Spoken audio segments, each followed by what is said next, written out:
Como o meu amigo falou, a gente vai falar sobre a área orçamentária, a área de emendas, RP9.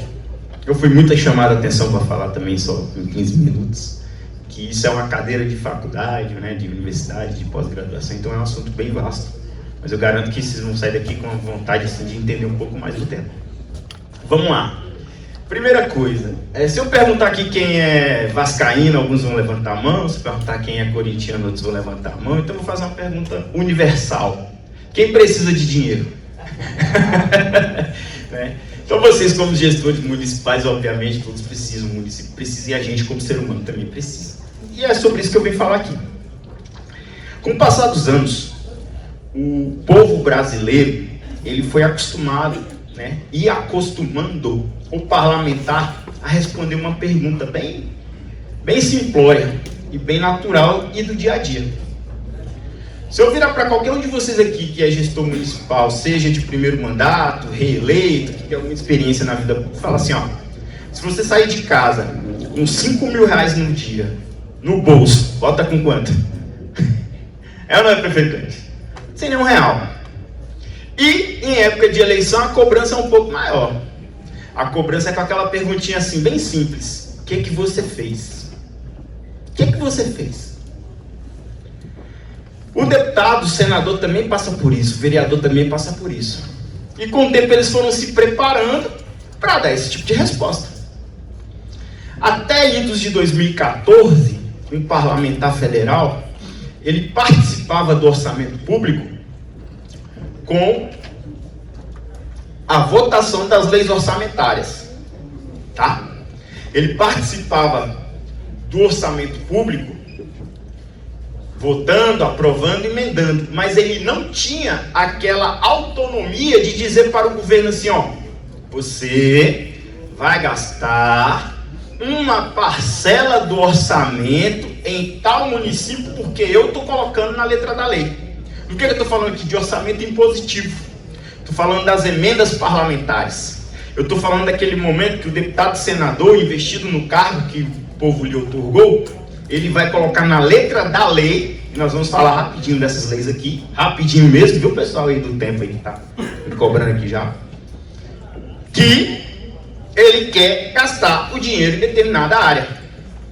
Só que para ele gastar isso, ele já está preparado, porque o povo preparou devido às cobranças, a ouvir os senhores. E é sobre isso que eu quero falar aqui. Momentos para ir a Brasília pedir dinheiro. O momento é qualquer momento que você achar. Mas existem dois momentos chaves no ano. O primeiro momento é agora, final de ano.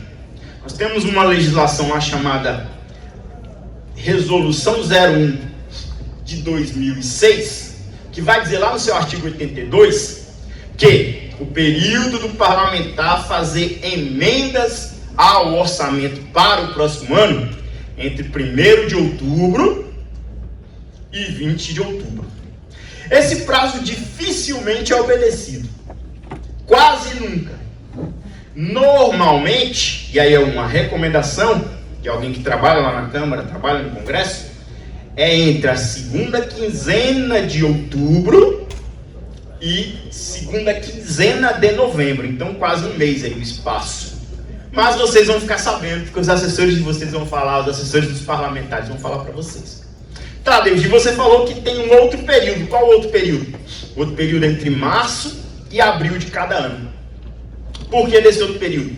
Primeiro, no final do ano, ele coloca na letra da lei aquilo que ele quer gastar, aquilo que lhe compete, e aí a fundação tem um curso preparatório para vocês captarem recursos, orientando como, o que pedir, como fazer a redação de um ofício. A Fundação Podemos estar preparada para isso, para mandar não só os gestores, os prefeitos, vice-prefeitos, mas com a parte técnica, tá? Isso aí vocês procuram o news depois. E aí, lá no outro ano, ele vai dizer assim, aquilo que eu coloquei na letra da lei, eu quero fazer isso e aquilo. Que é um momento que abre um programinha chamado CIOP. E aí ele vai dizer, quero colocar 5 milhões de reais para o PAP lá de Juazeiro do Norte.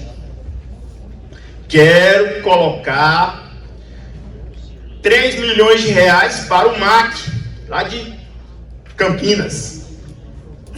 É nesse momento, não se opta. E aí, existem essas legislações, eu não vou ficar falando disso aqui, mas é bom que você se prepare para entender o que é cada um e o que cada uma faz dentro do orçamento, para que você possa saber transitar dentro do Congresso, não perca seu tempo, bata na porta certa e consiga trazer recursos para o seu município. Que é o quê? PPA, Plano Plurianual, LDO, Lei de Diretrizes Orçamentárias, LOA, Lei Orçamentária Anual, MPs de crédito, que são as medidas provisórias de crédito, quando ocorre alguma calamidade e tal, é dinheiro também, tá? O Covid foi por meio de MP que o governo conseguiu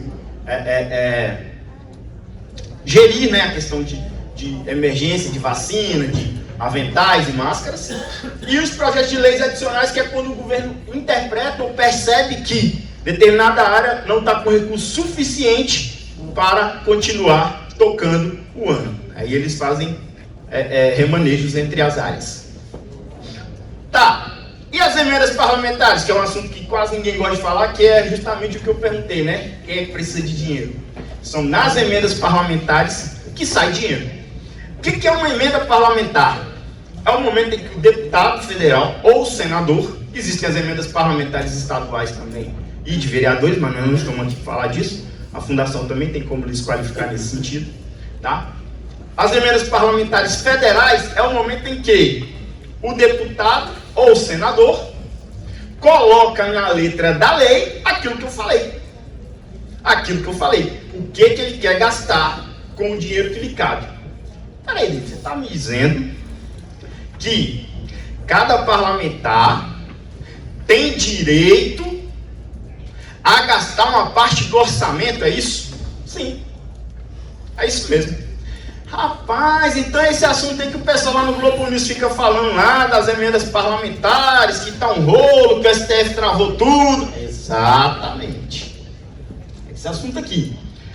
O ministro Flávio Dino, Sua Excelência, o ministro Flávio Dino do STF, por ter sido provocado, porque o judiciário só age quando ele é provocado, não foi ele que quis, por 4 ações, ele respondeu o quê? Bem, o que estão me falando aqui, eu quero entender melhor. Então, Congresso, vamos responder assim? E por conta dessas decisões dele, por 4 ações, o orçamento público federal do ano de 2024 está praticamente congelado desde agosto. Congelado mesmo.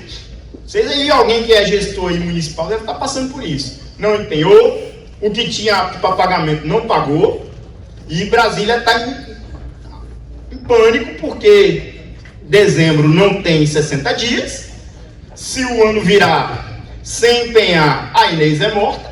Empenho, eu falo disso também no curso, mas rapidamente, é uma assunção, é o governo dizendo assim, ó, esse dinheiro aqui que você cadastrou uma proposta, eu tenho condição de te pagar. Então ele está assumindo um compromisso. Se deu 31 de dezembro, esse compromisso não foi assumido, esqueça, perdeu o recurso. Ah, empenhou, está tudo certo? Nem sempre. Tem que cumprir algumas regras, por isso que o orçamento é chamado impositivo e não obrigatório. E aí existem essas formas de emenda. A individual, a de bancada, a de comissão, o tal do RP9, que foi inconstitucional, que foi apelidado de orçamento secreto, e as discricionárias, que é onde o governo gasta o dinheiro da forma que ele deseja, de forma livre. Dentro das individuais, dentro dessas emendas está uma que, sabe quando você participa de uma situação assim, que toda vez que você lembra daquilo, você lembra com riqueza de detalhes e fala, caraca, eu sabia que ia dar merda? Desculpe o termo. Todo mundo aqui deve ter uma experiência dessa na vida. A gente, graças a Deus, conhece algumas coisas lá no Congresso e participa de muitas situações. E um colega meu escreveu um artigo quando surgiram as emendas de transferência especial. E ele publicou esse artigo, e lá no artigo dele ele apelidou as emendas de transferência especial de PIX. Quem ouviu falar das emendas PIX? E hoje elas são, digamos assim, a vedete do orçamento, né? Todo prefeito, gestor municipal sabe que ela é boa de execução, é mais rápida, né, mais célere, menos burocrática. Só que ela também virou o centro da questão do STF, dessa discussão, porque disseram que ela não era transparente, e eu discordo, ela é sim.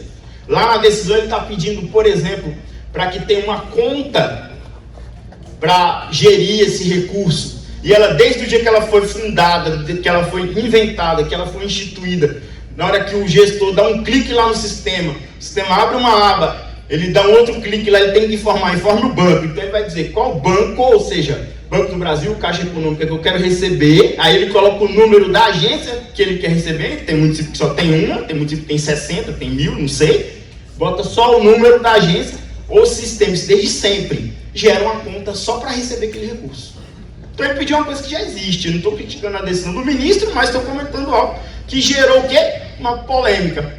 E aí todas as vezes que eu estou ali na minha casa, estou em algum lugar, estou no carro, escuto a emenda Pix. E aí os prefeitos gostaram do apelido, só que o cidadão comum, isso claro, lá na Noruega, no Brasil não, na Noruega. O cidadão comum quando escuta, o deputado mandou um Pix lá para a prefeitura, vai achar que é o quê, gente? Que é para gastar com saúde e educação? Para fazer o bem? Não, já atrela a corrupção. Isso é ruim para todo mundo. É ruim para o parlamentar que colocou, é ruim para quem está recebendo, é ruim para o país, é ruim para todo mundo. Porque o cara não pensa, não, peraí. O parlamentar vai para Brasília trabalhar e trabalha pra caramba. Eu não estou aqui defendendo ninguém, não estou sendo fisiológico. Trabalha muito para ver e para trazer e para solucionar e para resolver situações do meu município, para me dar uma vida melhor. Aí chega lá de noite, tá lá batendo seu prato com feijão, no outro dia tem que levantar cedo, pegar um lotado e vem lá o William Bonner, Pix. O cara para e fala, rapaz, esses caras têm. Quer dizer que ele pega um dinheiro e manda um Pix lá pro prefeito. Aí aqui lá dá um escândalo, o cara pensa, pô, foi com aquele dinheiro lá, o cara comprou uma lancha, comprou fazenda, botou botox na esposa, e não é. Não é. Então, assim, se a minha palestra hoje aqui pode colaborar com a vida dos senhores, de alguma forma, é um pedido que eu faço, a gente tem trabalhado isso lá em outras palestras, em cursos, e lá dentro do Congresso Nacional, pedir para que vocês evitem usar esse termo. Ela tem um nome, transferência especial, ou emenda de transferência, ou especiais, mas não usa o termo Pix, porque isso é ruim para vocês mesmos. É um termo muito pejorativo. O Pix em si é maravilhoso para todo mundo, facilita a vida. Mas quando você está falando de dinheiro público, as pessoas entendem que tem que haver uma certa burocracia, um certo respeito com a coisa pública, com o dinheiro público. E olhar para o dinheiro público de forma assim tão pejorativa é ruim. E aí, por fim, aqui são as fases de execução do orçamento. Tem uma palavrinha ali chamada liquidação antes de pagamento. Não é Black Friday. Liquidação é uma das fases mais importantes que vem depois do empenho. Quer dizer o quê? O momento em que o gestor público, vocês, vão informar para o Ministério que aquilo que foi contratado foi entregue. Eram 60 cadeiras vermelhas com os pés cinza de metal. Então aqui é 60 cadeiras vermelhas com pés cinza de metal. E aí você informa e fala, pode pagar. E aqui eu encerro, agradecendo aí a atenção de todos, colocando a Fundação à disposição para a gente falar muito mais desse tema. Eu costumo dar essa palestra aqui em 2 dias, às vezes 3 dias, é muita coisa para falar, né? Só que o nosso tempo é curto. Agradeço muito a atenção, pessoal.